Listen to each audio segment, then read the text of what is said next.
another episode of Beyond the Present podcast. I'm Daniel Morgan, and today I'm going to talk about how to cultivate a sales-driven personality to win in any economic conditions. Nowadays, people are concerned, Dan, oh my gosh, look at what's happening to the world economy. It's so crazy. People are talking about a global recession. Things are looking so tough. Oh my goodness, the markets are going down. We're so concerned. All of these people are actually quite right about what they're saying, that the markets are somehow experiencing some turbulences. But what they're, failing to notice is that such things have been happening throughout the world history. This is not the first time the global economy is facing with difficulties, and it won't be the last time. Economies go up and down, but in any economic condition, some players are always winning, and those players are sales-driven players. And today, I'm going to teach you how to become one of those so you can thrive in any economy. So, what does it even mean to be a sales-driven personality? You see, when it comes to making money, most people have it wrong in that they think of money as this, result of this labor that you don't really like to do anyways to get some money and then to pay for stuff. You see, the people who do well with the different games of the economy are the ones who understand that money comes from people. You see, if you think of money as something that you get for as a wage for a job that you do, or as, the result of some sort of work that you do and so on, then your mindset will not be in the right place when the economies get hit. Which is how most people think about money, in that they think of money as this thing that actually has to, be so hard to earn. You see, money doesn't grow on trees and so on. All of us actually have grown up with such a belief about money. And we believe that money is something that you have to actually earn through hard labor and so on.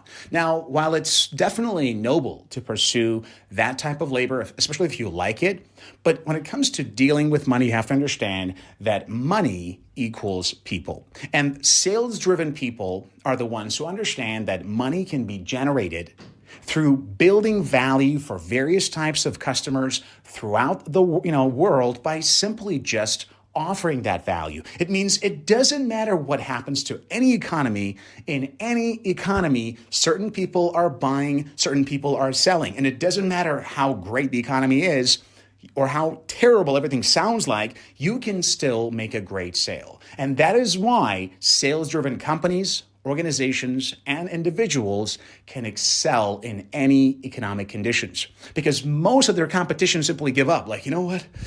It's a bad economy, or nobody's hiring, or no one's offering any grants, or no one's going to listen to my, show and whatnot. So they simply give up on it. But the ones who are sales driven understand that in any economy, any sale could be made, and that's what they need to succeed. And this is, by the way, not aimed as just the entrepreneurs of you guys out there. This applies to everything. A sales-driven personality isn't just about business. You might be an athlete. You might be an artist. You might be a thinker, a philosopher, academician. But whatever you do with your life, you're going to have to make some kind of sale. If you're a PhD student, you're going to have to sell yourself to get that funding. If you're an artist, you're going to have to sell yourself to get that gig. If you're, an aspiring athlete, you really got to sell yourself to a coach to get that thing running, right? So it doesn't matter in which sector of the economy you work. If the economy is going down, you still have a chance to go up if you have that right sales mindset. So today, let us, analyze how people with a sales-driven personality think, or perhaps think differently from the rest of us. Number one, when you are a sales-driven personality, you understand that value can always be created and thus compensated in terms of the rewards that you want, whether it is money, whether it's an award or a medal or whatever it is. Value can always be created. Economies can never stop you from creating value. That's the first issue that most people have. They think that economy determines whether or not they can be useful, whether or not they can actually add value to the lives of other people. That's simply not true. Whether it's a 2007, 2008, major crisis that we experienced, about almost 20 years ago, whether it is, the global recessions we've gone through, the pandemic, it doesn't really matter what economic crisis you face with. No economic downturn could ever prevent you from adding value to the lives of other people. And that's the first step to becoming a sales-driven personality. You have to understand that you can always add value to the lives of others. Whether it's, something as simple as a lemonade, a nice, dinner, perhaps a great course that you can teach online, or it could be perhaps, selling some items, vehicles, real estate, electronics, gadgets, perhaps whatever it might be, a great soundtrack, it really doesn't matter what type of thing you're in. You are always capable of creating value for other people, and thus you can be compensated for that value that you created so long as you understand the process of selling. And that's the next part. So all sales-driven people understand that value can always be created no matter what economic condition they find themselves in. That's the first thing. The second thing is, while value can always be created, value cannot always be demonstrated, proven, or shown to other people unless they're willing to pay attention. And that's the second part. So it doesn't matter how much value you can create for other people. If nobody knows about that value, no one is going to compensate you for that value, no matter how great that is. And that's what happens to a lot of products and services and individuals and talents around the world. There's just so much value to offer, but nobody even knows about these things. And that's why they don't get it. Maybe you are an aspiring athlete who believe that if you started just this cool gym, then everyone's going to lose weight. But if nobody knows about that idea, no one's ever going to come to that gym, right? So maybe you're, somebody who's really planning to change the way sustainability is done academically. But if nobody knows about it, you won't get the grant to do the research. Maybe you think like, I got this cool idea for an app, but I just think it's so awesome. But if nobody knows about it, no investor is going to give you the money to build the app, and so on and so forth. So the second stage after all of these things is to ask yourself, all right, so I have value here to offer. I have this great idea, this great service that I can offer. I can do this amazing style. I have this cool technique for a very nice way to make, perhaps guests happy at home and whatever idea you have. If nobody knows about it, no one's gonna compensate you for it. No one's gonna pay for it. They don't know about it. You have the value. They don't know that you do, so nothing's gonna happen. No transaction will take place. So the next step is being good at self-promotion and especially getting the attention of other people in order for you to gain the time to actually propose that value and see if they like it or not.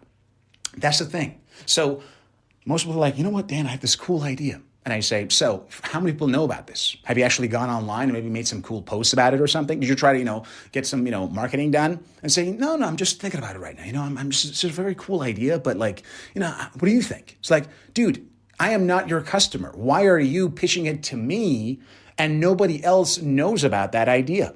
So right now, how many people did you actually go on social media and say, guys, I have this cool idea. Anybody interested?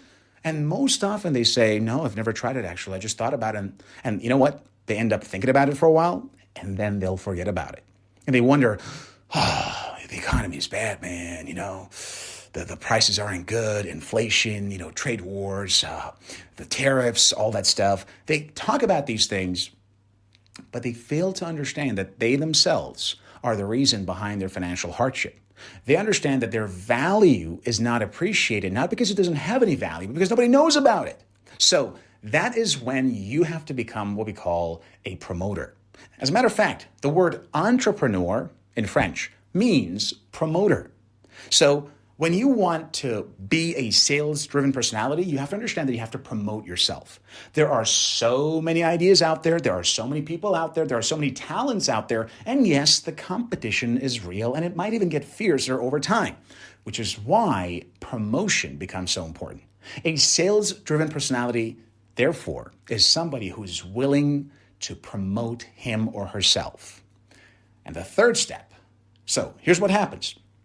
You have some great idea about yourself. You have great sense and belief in your value. And you said, you know what, Dan is right. I should start promoting myself. I should offer and propose my ideas to as many people as I can. So you get started. And right after that, what's going to happen? That's right. You're going to be facing with a lot of resistance, rejection, ignoring all the other typical things that come with sales and marketing. You see, just because you have an idea and that you want to propose that idea, product, or service to somebody else, it doesn't mean that that person is necessarily going to say yes right. Or like, oh my gosh, really? You have this cool idea for a gadget? I was wondering. No, man, it's not like that. So the next stage, in order to become a good, sales-driven, professional, is to understand that you have to face with a lot of rejections, a lot of no's, and a lot of what? Ignores. So that's how you get good at the art of selling. Just because you think something is good, it doesn't mean that everybody's going to think the same way. We all are entitled to our opinions, and we can't expect everyone to think the same way about our idea or product as they do. And don't forget that people have this thing called their lives. So maybe you did not approach them at the right time or the right place. There's like, you know what? I don't like this idea. Just forget about it. No, I'm not buying. I'm not investing. All those things, right? So the third stage is about understanding that selling is a process that requires you to constantly remain vigilant and to continue the follow-up process. So you can't just hope that by proposing your idea once, everybody's going to say, yeah, I'm buying it. That's when that endurance element of sales come into place. And that is when you understand that you have to persist and you have to follow up with all the prospects until you get it. So you see, those who are not sales driven might propose their idea, might go on a job interview, might do an audition, and after they get rejected or they ignore, they feel like, you know what? Their ego gets hurt. It's like, you know what? That's not for me, man. I want to be free. I'm done with that. But understand this. As the wonderful author Ryan Holiday says, the ego is the enemy, and everything you want is on the other side of your ego. So a sales-driven personality is someone who, through practice, repetition, perhaps difficulty, finally masters the art of controlling their ego. You see, most people's ego is about what others think about them. But a salesperson's ego is under check and under control because he does not extract a sense of value and worth through what other people think about him or her, but rather through the results he produces in life. Let me repeat that. Most people's sense of worth comes from the opinion of other people. If I walk on the streets and everybody's looking at you like, oh my gosh, where's he walking? You feel like there's something wrong. Maybe you check your clothes and stuff. Oh, maybe there's a zipper problem going on here. You get like, wait a minute, why is everybody looking like that? It's so weird. It's like pretty much, ingrained in all of us. Most of us, we value ourselves based upon how others value us. So their opinions determine our sense of worth. So guess what happens if a couple of people start rejecting you, ignoring you, or not giving you the attention you thought you deserved? You're going to feel hurt. You're going to feel ignored. You're going to feel upset. Your ego's going to get hurt. And you say, you know what? That's not for me. The hell with all these people. They don't understand me. They don't know who I am. They're so... Dude, if you really want to be understood, you have to understand that other people have their own lives too. And through practice and repetition, you have to master the art of judging your worth and value, not by what others think about you, but by the results that you produce. So a sales-driven personality could be rejected by thousands upon thousands of clients, prospects, investors, and people without ever feeling that his sense of worth has been affected. You see, when you pitch your idea to, let's say, 100 investors, and all 100 of them reject you and your proposal, if you are a sales-driven personality, you value your own self-worth based upon the effort that you made, and like, wow, we covered 100 investors and they all said no. That's some good progress. But if you're an average person, what do? Oh my gosh, I feel rejected. Nobody loves me. Nobody believes in my ideas. And you feel upset. So to become a sales-driven personality, you have to judge your worth not by how others think about you, because that's when, rejection hurts. If you care what others think about you, when they reject you, you feel like, oh my God, oh. But to what results you've produced. And guess what happens? When you switch to this mindset, you start accruing much better results because now you're capable of pursuing, the ideas. You're capable of persisting and following up until you hear a yes. And guess what happens? The results keep getting better. And since you judge yourself by the results, you start feeling even better about yourself. And this loop continues until you feel awesome, if not unstoppable. Because now you're judging your worth by the results, not by the opinions. So if I talk to 1,000 prospects and only 20 of them buy my products, I have technically been rejected by, lots and lots and lots and lots of people, and only 20, a very small percentage of them, have bought the product. But before I initiated the process, I had 0 sales. Now I got 20. That's 20 times more progress, which is exactly why you want to look at your life this way. When you think in this regards, you push yourself beyond all possible limits. And then you realize, wait a minute, those rejections, I don't even remember what they were because I made 20 sales. And that's what's going to happen to any other area of your life. Maybe go to, 200 auditions and you don't get a role in a movie, but on the 201st, boom. That's really what matters, right? So in life, do not focus on the rejections or what others think about you or what the economy is like or what the news is saying, but by the results you're producing. And in any economic condition, in any social and sociopolitical condition, you can create value, you can promote it, and if you persist, you will get the results, which is why in most tough economic conditions, there are many players who become wealthier. You know why? Because since they are sales-driven, they continue on their same path they've always taken. They keep on promoting and selling. They keep on persisting. And since their competition has given up and they thought, you know what? Our sales are low, but this is probably because of the market. So their competition is not even working. So now those who have a sales-driven mindset will actually make more money and acquire more success in difficult times because most of their competition doesn't compete anymore because somebody made them believe that the economy is bad, so they just give up already. What's the point anyways, right? And that is why when you are a sales-driven personality and you work consistently, you actually become more successful and you earn more during bad economic conditions. That is why, if you really are serious about taking your life to the next level, in anything, you don't have to be an entrepreneur or a salesperson, it can be like in any profession, understand that you need to develop your salesmanship and to be able to promote your ideas and to persist until you get what you want, and especially to remain consistent. That's really what matters. Once you do that, once you build that sales-driven personality, the sky's the limit.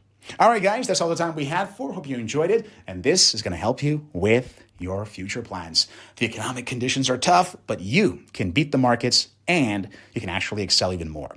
That's all the time. Have a great one. And this was Beyond the Present Podcast with Daniel Morgan. Have a goodie.